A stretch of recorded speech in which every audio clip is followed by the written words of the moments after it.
Kinig na kinig. Babae ka, hindi babae ka lang. At dahil women empowering ang goal natin ngayon, women empowering. So, andito tayo sa TESDA Taguig and marami silang offer mga skills training, especially for women.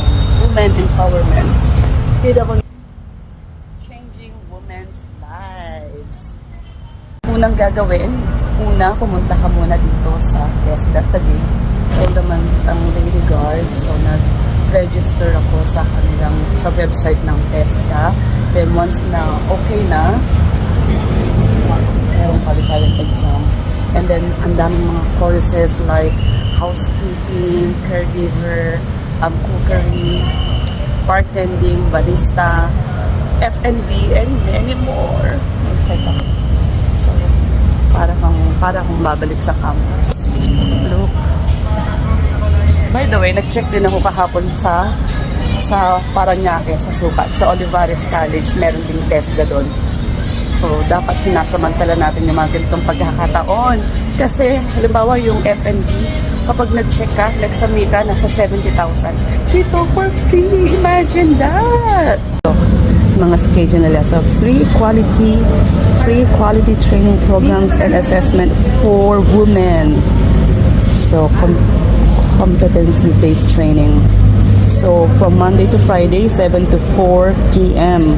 So, like ito, mga gusto ko, barista, bartending, meron din bread and pastry production. So, mga days niya, like ranging from 26, 58, and 23 days. Cookery, only 46 days. Oh my gosh. And then, meron din assessment.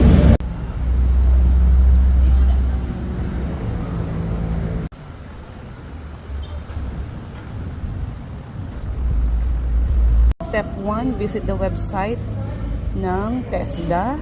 Step 2, so mag-visit din tayo sa etesda.gov.ph. Gagawa tayo ng account.